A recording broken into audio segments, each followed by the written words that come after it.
Once again friend हमारे इस प्यारे से प्लेटफॉर्म पे जिसका नाम है त्रिशांत एकेडमी। दोस्तों मैं आज आपका मिश्रा सर लेके आया हूं फ्रिक्शनल फोर्स का पार्ट 2। जैसा कि मैंने आपसे वादा किया था कि मैं पार्ट 2 में आपको बताऊंगा कि what are the factors affecting the friction को क्या क्या फैक्टर अफेक्ट करते हैं।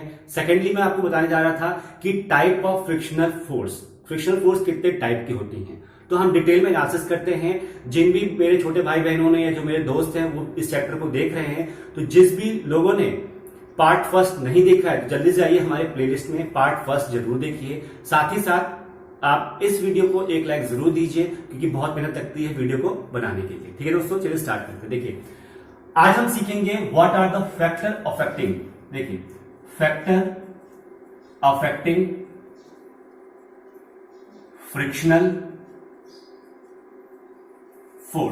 फ्रिक्शनल फोर्स को होने के लिए मतलब फ्रिक्शनल फोर्स एग्जिस्ट कर रहा है, उसको इफेक्ट कौन कर रहा है, अफेक्ट कौन कर रहा है दोस्तों। तो सबसे पहला आता है सरफेस की इरेगुलरिटी, जो मैंने आपको पार्ट 1 में बताई थी कि सरफेस कितना रेगुलर है कितना इरेगुलर है। पहला, ठीक है, सरफेस कितना रेगुलर है या सरफेस की रेगुलरिटी,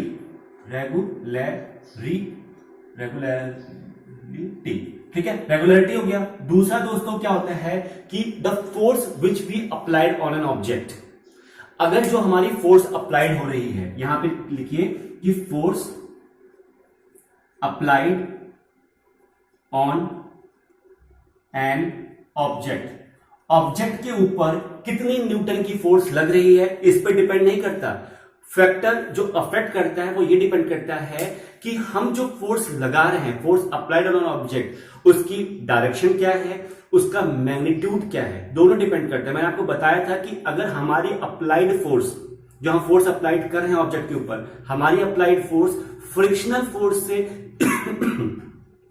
फोर्स से ज्यादा हुई तो ही ऑब्जेक्ट फ्रिक्शनल फोर्स का अपोज करेगा। लेकिन हमारी अप्लाइड फोर्स फ्रिक्शनल फोर्स का विरोध करती है, मींस दैट कम होती है, तो क्या होगा कि फ्रिक्शनल फोर्स ज्यादा होगी। तो यहां पे क्या है, factor affecting the frictional force, मतलब यहां पे दो कंडीशन नजर आती है कि अगर हमारी अप्लाइड फोर्स फ्रिक्शनल फोर्स से ज्यादा होती है या हमारी अप्लाइड फोर्स फ्रिक्शनल फोर्स से कम होती है। दो कंडीशन है, यहां पे ऑब्जेक्ट नहीं मूव करेगा, यहां ऑब्जेक्ट मूव करेगा। दो कंडीशन होगी दोस्तों, ये होता है factor affecting the frictional force. ठीक है, और क्या था दोस्तों, ये सारी चीजें थी कि ये दो ही कंडीशन मेन दो हैं, बाकी बहुत सारे हैं, आप देख सकते हैं। कोई एनर्जी वाला आ गया, ठीक है, जो कॉज है उसका वही फैक्टर में आके उसको और इलेबोरेट करके आप लिख सकते हैं उसको। ये चीज समझ में आ गई। अब दोस्तों मैं बताने जा रहा हूं आपको क्या टाइप ऑफ फ्रिक्शनल फोर्स। अब देखिए आपके सामने बेटा दो तरीके की फ्रिक्शनल फोर्स मेन है, दो तरीके की। पहली होती है दोस्तों काइनेटिक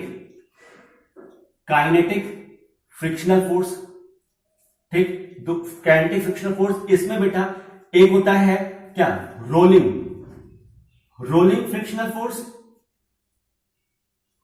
और एक होता है स्लाइडिंग फ्रिक्शनल, ठीक है, ये तो हो गया पहला। दूसरा होता है दोस्तों हमारा फ्लूइड फ्रिक्शनल, ठीक है, फ्लूइड फ्रिक्शनल, ये हो गया दूसरा। तीसरा भी आपका मान के चलिए, तीसरा क्या होता है, स्टैटिक फ्रिक्शनल, ठीक है। तीन आपके मेन है, दो ऐसे मेन होते हैं, तीसरा हम स्टैटिक बोलते हैं। अब ध्यान से समझिएगा मेरी बातें, इसको मैं आपको लिखवाऊंगा नहीं, मैं आपको प्रैक्टिकली समझाऊंगा आपको बातें, ठीक है। देखिए सबसे पहली बात करते हैं हम लोग स्टैटिक फ्रिक्शनल की। स्टैटिक फ्रिक्शनल में क्या होता है, कोई बॉडी स्टैटिक है, इट मींस दैट वो बॉडी रेस्ट पे है ना। जब भी कोई बॉडी, फॉर एग्जांपल ये मार्कर है मेरे हाथ पे है, ये क्या है, रेस्ट पोजीशन में है, तो इस बॉडी पे हम जितना भी फोर्स अप्लाई कर रहे हैं ये मूव नहीं कर रही। क्यों, that body is on the rest, ठीक है। तो रेस्ट पोजीशन पे जो फ्रिक्शनल फोर्स इसकी हेल्प कर रही है और जो फ्रिक्शनल फोर्स हमारे अप्लाइड फोर्स का अपोज कर रही है, विरोध कर रही है, that frictional force is known as a static frictional force. चीजें समझ में आई। जब भी कोई बॉडी रेस्ट पोजीशन पे है, नाइदर मोशन में नहीं है, वो रेस्ट पे है, तो उस टाइम जो फ्रिक्शनल फोर्स हमारे फोर्स अप्लाइड का अपोज करती है उसे कहते हैं फ्रिक्शनल स्टैटिक फोर्स, ठीक है। नेक्स्ट अब बात करते हैं काइनेटिक की। स्टैटिक में बॉडी किस में थी, ऑब्जेक्ट किस में था, रेस्ट में था, बॉडी रेस्ट में थी। अब क्या हुआ, बॉडी क्या होगी, मोशन में आ गई, यहां पे मोशन में आ गई। तो अब क्या होगा, बॉडी मूव कर रही है। अब बेटा बॉडी दो तरीके से मूव करती है, पहला चाहे तो वो रोल करेगी, रोलिंग होगा पहला, दूसरा क्या होगा, स्लाइडिंग होगा। रोलिंग क्या होता है, अब ध्यान से देखिए, रोल मतलब क्या होता है, ये मेरा मार्कर है, ये सिलेंड्रिकल शेप का है। अब देखिए जब मैं यहां से इसको नीचे गिरा रहा हूं तो ये रोल कर रहा है, रोल कर रहा है ना। तो रोलिंग फ्रिक्शन यहां पे काम करता है जब बॉडी स्टैटिक से जस्ट एक मोशन में कन्वर्ट हुई है, उसका स्टेट ऑफ मोशन चेंज हुआ है, रेस्ट से मोशन में आई है। तो जस्ट अभी मोशन में जब आई है तो काइनेटिक एनर्जी लग रही होगी उसकी, है ना, उसके ऊपर एक फोर्स भी अप्लाइड हो रही होगी जो हम अप्लाइड कर रहे हैं। तो उस टाइम जो मोशन कर रही है वो रोलिंग मोशन हो गया, ठीक है। रोल कर रही है ना, बॉडी रोल करते करते आ रही है, ठीक है, रोलिंग कर रही है। तो उस टाइम रोलिंग टाइम पे हमने एक फोर्स अप्लाइड किया, उसको पुश कर रहे हैं टुवर्ड्स द ग्रेविटी, वो आ रही है, रोल करते करते ग्रेविटी की तरफ आ रही है वो, ठीक है, टुवर्ड्स द ग्रेविटी आ रही है, towards the surface, ground surface पे आ रही है। तो उस टाइम जो फ्रिक्शनल फोर्स की हेल्प करता है उसको कहते हैं रोलिंग फ्रिक्शनल फोर्स। समझ में आई एक बात। अब बात दोस्तों आती है सेकंड, क्या, स्लाइडिंग फ्रिक्शन। स्लाइडिंग फ्रिक्शन क्या होता है कि ये देखिए एक हमारी बॉडी थी, हम इसको रोल नहीं करा रहे, हम इसको स्लाइड करा रहे हैं। जैसे कि बॉल नीचे बहुत बड़ा सा कंटेनर होता है, बहुत बड़ा सा कंटेनर होता है, ये ऐसे करके रखा होता है, यहां से एक फोर्स अप्लाइड हो रही होती है, ये नीचे आ रहा होता है, स्लाइड करते करते करते करते आते, रोल नहीं कर पाएगा क्योंकि ये रेक्टेंगुलर शेप का है, ये सर्कुलर सिलेंड्रिकल शेप का नहीं है, रेक्टेंगुलर शेप का है, तो ये स्लाइड करते आ रहेगा। तो यहां पे भी मोशन हो रहा है, it means that kinetic energy वहां पे भी काम कर रही है। उसका ये रेस्ट पे था यहां पे, जैसे यहां से यहां गिरा, ये इस टाइम पोजीशन, जब यहां था ये रेस्ट पे था, जब यहां से इधर फ्लो हुआ तो ये क्या हुआ, ये एक मोशन स्टेट में आ गया। तो उस टाइम क्या हुआ, इसके ऊपर स्लाइडिंग फ्रिक्शनल फोर्स हेल्प कर रहा है इसकी, क्यों, जो हमने इसको प्रेशराइज किया है, ऊपर से पुश किया है, वो क्या करता है, यहां से फ्रिक्शनल फोर्स काम कर रहा है। अब समझ में आया दोस्तों, आपके पास काइनेटिक में दो चीज है, पहला है रोलिंग फ्रिक्शनल, दूसरा है स्लाइडिंग फ्रिक्शनल। चीज समझ में आई पक्का। तो आपने दो चीज देखी, स्टैटिक फ्रिक्शनल फोर्स और काइनेटिक फ्रिक्शनल फोर्स। स्टैटिक में ऑब्जेक्ट रेस्ट में होता है, वो मोशन ही नहीं करता, क्यों, क्योंकि हमारा जो फोर्स अप्लाइड है वो कम है as compared to the frictional force, ठीक है। यहां पे क्या है, फ्रिक्शनल फोर्स कम है हमारा अप्लाइड फोर्स से, ठीक है। उस टाइम बॉडी मूव तो कर रही है, लेकिन टाइप ऑफ मोशन कैसा है, यहां रोलिंग है, यहां स्लाइडिंग है। ये दो बात समझ में आ गई। ये दोनों बातें दोस्तों थी जब हमने चीजों को प्रैक्टिकली आंखों से देखा। अब जो थर्ड काइंड है यहां पे फ्लूइड। फ्लूइड फ्रिक्शन क्या होता है, अब ध्यान सुनिए, फ्लूइड फ्रिक्शन होता क्या है। सबसे पहली बात आप समझिए कि फ्लूइड क्या है, व्हाट इज फ्लूइड। दोस्तों एयर एंड लिक्विड दोनों को हम कहते हैं फ्लूइड। हम लिक्विड को फ्लूइड नहीं कहते केवल, हम एयर और लिक्विड को दोनों कहते हैं। फ्लूइड एक ऐसा स्टेट ऑफ मैटर है जो कि इजिली फ्लो होता है। तो एयर भी फ्लो करती है, लिक्विड भी फ्लो करता है, ठीक है, दोनों को हम क्या कहेंगे, फ्लूइड कहेंगे।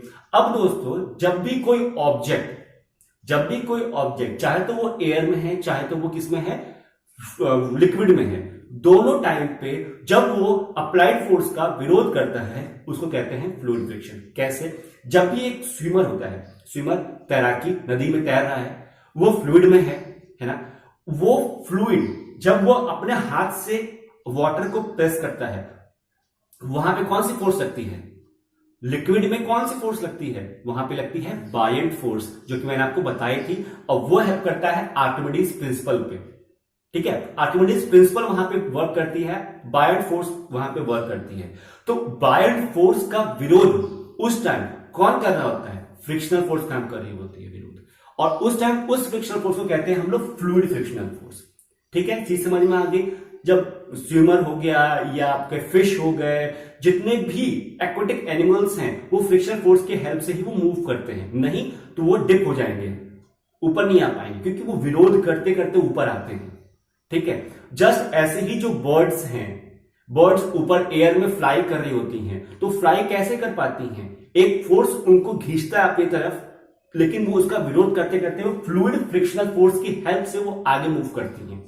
तो दोस्तों ये था आपका फ्लूइड फ्रिक्शनल फोर्स। तो आपने 3 टाइप के फोर्स आपने पढ़ लिए, स्टैटिक, काइनेटिक एंड फ्लूइड। ठीक है, अब मैं इसको रब करता हूं। अब हम चीजें आगे सीखेंगे।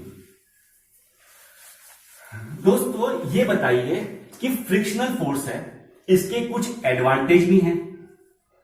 एडवांटेज है, जी हाँ है। अब इसके कुछ डिसएडवांटेज भी हैं। ठीक है, मैं ज्यादा टाइम ले लूंगा आपका, पहले बताऊंगा कुछ एक एडवांटेज और फिर डिसएडवांटेज, फिर आपको मौका दूंगा, आप कमेंट सेक्शन में इसे यहां पे लिखिए कि क्या एडवांटेज है क्या डिसएडवांटेज है। सबसे पहले बताइए एडवांटेज क्या है। देखिए, आप शूज पहनते हैं ना, स्पोर्ट्स शूज पहनते हैं या कोई सा भी शूज पहनते हैं या स्लीपर्स पहनते हैं, चलते हैं रोड पे, तो क्या होता है आपके शूज कि आप जब बॉटम पार्ट देखेंगे तो उसमें क्या होगा, कुछ लाइंस होंगी। आपका जो शूज है इस टाइप का होता है, ऐसे करके इस टाइप का बना होता है, इसमें कुछ लाइंस होती हैं। ये लाइंस के बीच में गैपिंग होती है। ये हम जानबूझ के अपना जो हमारा सरफेस है, बॉटम मोस्ट सरफेस है शूज का, स्लीपर्स का, हम जानबूझ के इसके सरफेस को इररेगुलर बनाते हैं, हिल्स एंड वैली क्रिएट करते हैं। उससे क्या होता है दोस्तों, एक फ्रिक्शन पैदा होता है, और जब हम रोड पे चल रहे होते हैं तो हमारा फ्रिक्शन, जो हमारी स्पीड है वो हमारे कंट्रोल में होती है। ऐसा नहीं होता कि अगर मान लो हम पूरा सरफेस को स्मूथ कर दें तो हमारे स्लीपर्स स्लिप हो जाएंगे, हम स्लिप हो जाएंगे, हमको चोट लग सकती है। और सेम यही प्रिंसिपल यूज होता है टायर्स में। जो बड़ी बड़ी टायर्स है, जैसे मोटरसाइकिल के, कार के और ट्रकों के, उनके टायर में भी निशान होता है। आप देखेंगे उनके टायर में भी कट पीस लगा होता है। वो फ्रिक्शनल फोर्स की हेल्प करता है, फ्रिक्शनल फोर्स क्रिएट होता है कि स्पीड कंट्रोल में हो ड्राइवर के। चीज समझ गए एडवांटेज। अब बताइए डिसएडवांटेज क्या है, फ्रिक्शनल फोर्स का डिसएडवांटेज क्या है। यह आपके लिए होमवर्क रहेगा। डिसएडवांटेज, आप फ्रिक्शनल फोर्स के जितने भी डिसएडवांटेज है आप ये सोचिए, अज्यूम कीजिए क्या हो सकता है, ये आप मुझे कमेंट करके बताएंगे। ठीक है दोस्तों, लेकिन मैं आपको और एक हिंट देता हूं कि फ्रिक्शनल फोर्स के एडवांटेज के साथ साथ जो डिसएडवांटेज होगा वो बहुत ही फायदेमंद है, वो बहुत ही जरूरी है आपको समझने के लिए। क्योंकि फ्रिक्शनल फोर्स आप जान रहे हैं अपोज हो रहा है, लेकिन यहां पे डिसएडवांटेज का मतलब ये है कि हम उसका अपोज नहीं कर रहे हैं। चलिए मैं आपको बताता हूं डिसएडवांटेज क्या है दोस्तों, कि अगर फ्रिक्शनल फोर्स हेल्प कर रहा है, इसका मतलब ये हुआ, मान लीजिए कि बड़ी बड़ी ट्रॉली से कोई सामान जब नीचे उतर रहा होता है, अभी आपने स्लाइडिंग वाला देखा ना, बड़ी बड़ी ट्रॉली से कोई सामान नीचे उतर रहा होता है, जब हम इसको नीचे उतार रहे होते हैं, जिस टाइम इसको नीचे उतार रहे हैं, अगर वहां पे फ्रिक्शनल फोर्स काम नहीं करेगा तो क्या होगा, ये पूरा पूरा गिर जाएगा। तो हम चाह रहे हैं कि फ्रिक्शनल फोर्स यहां पे काम करे, लेकिन क्या होता है जब ये आराम आराम से उतरता है नीचे तो हमें क्या होता है, हेल्प मिलती है। तो यहां पे फ्रिक्शनल फोर्स काम तो कर रहा है लेकिन उसमें हमारी हेल्प भी हो रही है। ठीक है फ्रेंड्स, तो आप इसको डिटेल में समझ चुके हैं, फ्रिक्शनल फोर्स क्या होता है, उसके कॉज क्या है, उसके इफेक्ट क्या है, साथ ही साथ आपने काइंड ऑफ फ्रिक्शनल फोर्स भी पढ़ लिया, और लास्ट में आपने एडवांटेज और डिसएडवांटेज भी देख लिया है। तो रियल लाइफ में आप क्या एडवांटेज देखते हैं, क्या आप डिसएडवांटेज देखते हैं, वो आप मेरे को कमेंट करके बताइए सेक्शन में, और वीडियो कैसा लगा एक लाइक करके जरूर बताइए। मिलते हैं दोस्तों नेक्स्ट पार्ट में एक अच्छे से सेशन में जो कि आपके लिए इंपॉर्टेंट हो। ठीक दोस्तों, तब तक के लिए टेक केयर, बाय बाय।